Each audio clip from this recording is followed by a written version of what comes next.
Salut, c'est Jean-Marc, ton conseiller running et nutrition. Alors, dans cette vidéo, on va aborder l'histoire de cadeaux empoisonnés qu'on peut te faire. C'est la période de l'année. Peut-être que ça s'est passé pendant ces fêtes de fin d'année, à Noël par exemple, cadeau que tu as reçu, ou je pense lors de ton anniversaire ou d'une autre fête. Les gens savent que tu aimes courir, que tu as la passion du sport, tout ça, et ils décident de te faire un cadeau de ce sens-là. Ça peut être par exemple, tout simplement, une inscription à l'Ultra Trail du Mont Blanc, une inscription à un marathon. Alors, je te dis cadeau empoisonné, ça peut être un cadeau empoisonné dans le sens, par exemple, t'as jamais dépassé 10 km en entraînement, et hop, on t'envoie sur un marathon, on t'a offert l'inscription sur un marathon, qui va y avoir lieu dans 4 ou 5 mois, ou par exemple, tu as fait un trail, tu dépasses pas 40-50 km en trail, et quelqu'un a décidé de t'offrir un super cadeau, un ultra trail quelque part, ailleurs en Europe ou dans le monde, un truc qui fait 160 km, 8000 mètres de dénivelé positif, etc., etc. Et les personnes, bien sûr, elles pensent à te faire plaisir dans ce sens-là, mais c'est quand même un cadeau empoisonné. Alors, il peut y avoir d'autres cadeaux empoisonnés, et c'est l'occasion on va discuter de ça, et je vais te donner deux conseils, plutôt deux concepts que tu dois toujours avoir en tête si tu reçois ce genre de cadeaux, parce que j'en ai discuté hier lors d'une session au téléphone avec un membre de nos programmes qui lui a vu un cadeau, un banc de musculation. Donc c'est un trailer qui fait des longues distances notamment, et on a offert un banc de musculation, enfin plutôt c'est un truc un truc décathlon, donc tu vois c'est assis, tu peux travailler à la fois les bras, les épaules, tu travailles les jambes, les mollets, enfin, tu as plusieurs exercices que tu peux faire, donc c'est un banc complet quoi. Et le souci que tu peux avoir, c'est que tu décides alors, même si on t'inscrit à une course, par exemple, le premier cas que je prenais, on va t'inscrire à la course et on va te dire, toi, ton objectif, c'est, si, que tu peux avoir, c'est que, tu décides, alors, même si on t'inscrit à une course, par exemple, le premier cas que je prenais, on va t'inscrire à la course et on va te dire, toi, ton objectif, c'est de faire plaisir, et puis tu te dis, ouais, c'est un super challenge pour bien repartir, tout ça, et je vais le faire. Et du coup, tu t'engages dans des entraînements beaucoup plus conséquents, et dans le cas, pour le matériel, par exemple, tu te dis, je vais utiliser le matériel à fond, et je vais au moins faire une séance supplémentaire par semaine pour utiliser ce matériel-là. Et si c'est une course, tu sais que pour faire un marathon, tu vas pas pouvoir te contenter de ton footing le dimanche, ou de tes 2 footings en semaine, il va falloir faire 3 ou 4 entraînements. Et donc tu vas augmenter directement la dose, et là il y a du danger, et c'est là à ce moment-là que ces cadeaux deviennent empoisonnés pour toi. Et c'est pour ça que j'aimerais rappeler deux concepts qui sont utilisés dans tous nos programmes d'entraînement, et notamment dans la fabrique à coureurs, et je les évoque pratiquement dès le début du programme la fabrique à coureurs. Je vais t'expliquer après rapidement la méthode, en quoi elle consiste, et tu vas voir que tu vas pouvoir faire à moins de 7 jours beaucoup de choses, et tu vas pouvoir rapidement avancer. Alors, les deux concepts qu'il faut avoir en tête, c'est d'abord la notion de progressivité. Il faut que ton corps ait le temps de s'adapter aux nouvelles contraintes physiques et musculaires que tu vas lui faire faire. On va pas passer de 3 heures de course à pied dans la semaine à 6 ou 7 heures la semaine suivante. Et il faut une certaine progressivité pour que ton muscle, ton cerveau enregistre les nouvelles contraintes qu'il va avoir, et pour qu'il s'habitue à cette nouvelle charge d'entraînement.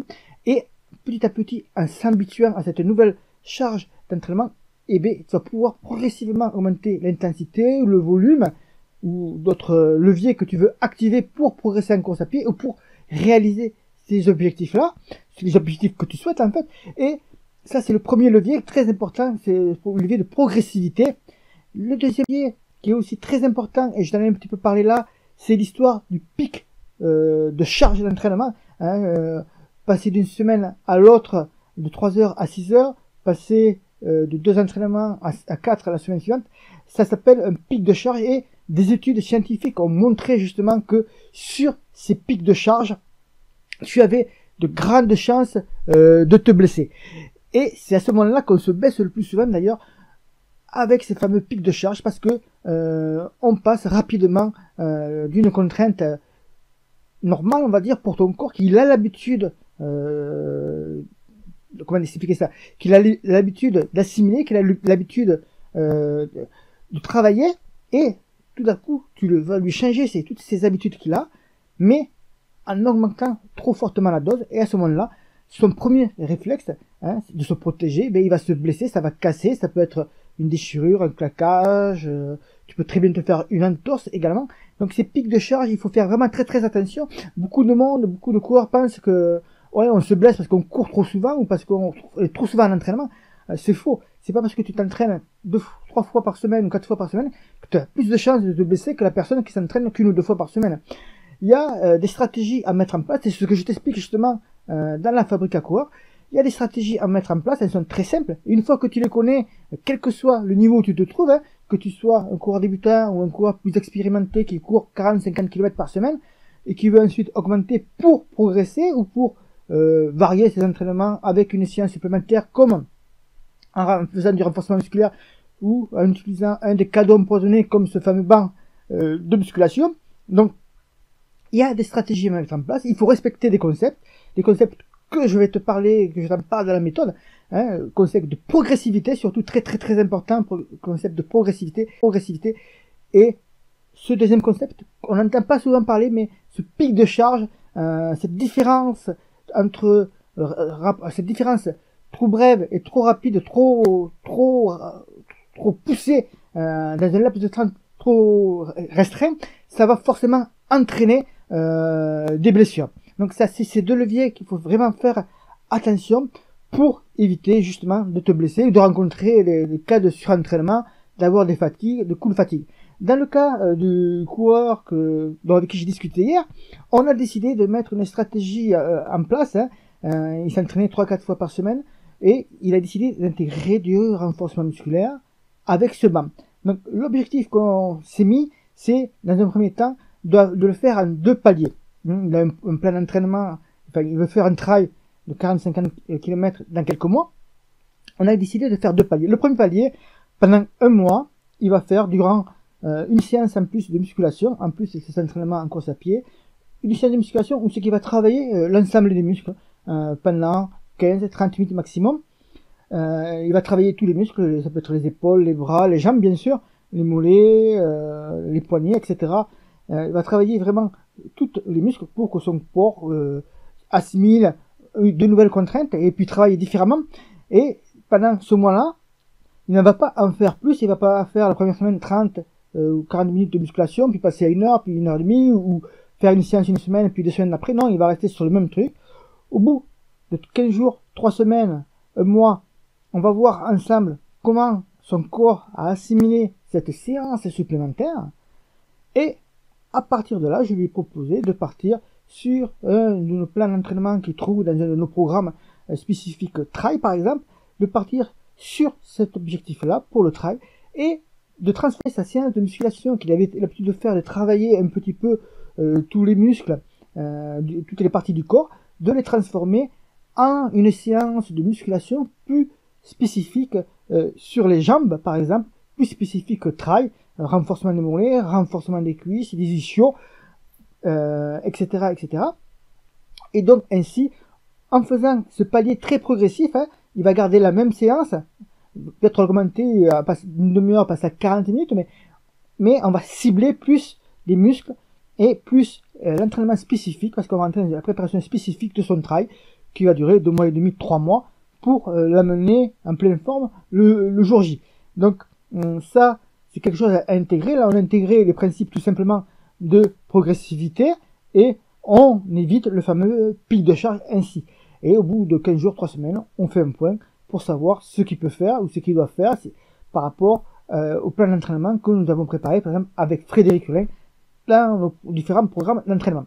Maintenant, je vais en revenir à la méthode que j'ai mise en place à la fabrique des coureurs. Alors, cette méthode, je l'ai mise en place parce que ça fait très longtemps que je cours et je vois qu'il y a beaucoup de coureurs qui s'appuient uniquement sur les plans d'entraînement, par exemple. Mais tu vois, il manque quelque chose de très très important, à mon avis, c'est justement de comprendre les concepts de la course à pied. Parce que si tu suis un plan d'entraînement d'un magazine ou dans un livre, hein, le support, tu sais très bien que tu l'auras jamais. Hein. Le temps que tu écrives au support, ta course sera déjà passée depuis plusieurs mois quand tu auras une réponse. Donc, toi, ce que tu as besoin quand tu as un plan d'entraînement, que tu as un souci, parce que tu as les enfants à aller chercher à la crèche, parce que il fait mauvais dehors, donc tu peux pas les courir, etc., ou parce que tu as plus de travail, ou c'est une grève et tu es dans les bouchons, très d'actualité en France en ce moment, ta séance saute. Et du coup, ça modifie tout, ça chamboule toute ta semaine d'entraînement. Alors parfois il y en a qui vont fabriquer, ou plutôt qui vont faire du bricolage, qui vont vouloir la rattraper tout de suite ou la semaine qui suit. Donc la semaine d'après, au lieu d'avoir 3 séances d'entraînement, ils vont en avoir 4. Et du coup ça va vraiment tout chambouler. Dans la fabrique des coureurs, en 7 jours, ça peut se faire plus rapidement, parce que il y en a qui ont assimilé déjà des concepts et qui ont fini la fabrique des coureurs en 2-3 jours seulement. Donc, dans la fabrique des coureurs, j'ai créé cette méthode justement pour que tous les coureurs aient ces concepts en tête et qu'ils les mettent surtout en pratique. Donc, chaque jour, tu as une action à faire et tu vas t'apercevoir qu'au bout des 7 jours, tu vas avoir toi-même fait 4 semaines d'entraînement équilibré avec 3, 4 ou 5 séances par semaine comme tu veux. Tu as d'ailleurs une 57 types de séances à disposition au moment où je tourne la vidéo dans la fabrique des coureurs, et tu vas pouvoir donc avoir tes 4 prochaines semaines d'entraînement. Mais c'est pas tout. Ce cycle de 4 semaines que je te propose, et je t'explique pourquoi d'ailleurs il faut partir sur un cycle de 4 semaines, ou plutôt du fameux concept 3 plus 1 que j'utilise dans la fabrique des coureurs, mais qui est aussi utilisé dans tous nos programmes d'entraînement. Et donc, très important ça aussi, mais tu vas pouvoir voir notamment avoir tes 4 semaines d'entraînement, mais ces 4 semaines vont être renouvelables pour 4 semaines d'après et 4 semaines. Tu vas pouvoir te constituer ainsi plusieurs mois d'entraînement avec des séances équilibrées, avec des semaines équilibrées, et tu sauras quoi faire, et notamment avec des concepts que je t'explique. Tu sauras, avec des méthodes que je t'explique et des astuces et conseils, tu sauras quoi faire si tu dois sauter une séance, ce que tu dois faire pour préparer tes prochaines courses. Alors, je te dis pas que la fabrique des coureurs va te faire te préparer avec un marathon, tu vas pas te ressortir avec un plan d'entraînement marathon, et c'est vraiment des trucs plus spécifiques, mais tu vas te retrouver avec des semaines d'entraînement équilibrées qui te permettront d'avoir un panaché complet d'entraînement pour tout type de compétition, même pour ceux qui veulent faire des marathons, pourront très bien utiliser les séances du programme. Donc voilà, ça c'est en dessous. Tu peux donc cliquer dessus sur la fabrique des coureurs, tu cliques et tu t'inscris, et le programme est à télécharger immédiatement. C'est un espace privé, tu as un lien privé à toi, tu vas sur cet espace privé, tu cliques en haut à gauche, si mes souvenirs sont bons, sur le bouton télécharger, et tu vas télécharger automatiquement la fabrique des coureurs avec les bonus qui sont en cours. Et il suffit de regarder sur la page ci-dessous, tu auras les bonus en plus qui sont avec la fabrique à coureurs si tu la rejoins rapidement. Donc voilà ce que j'avais à dire autour de ces concepts et de ces cadeaux empoisonnés qu'on veut nous faire plaisir très souvent pour la course à pied, et qui au final parfois sont de véritables cadeaux empoisonnés, comme je le dis. Donc voilà.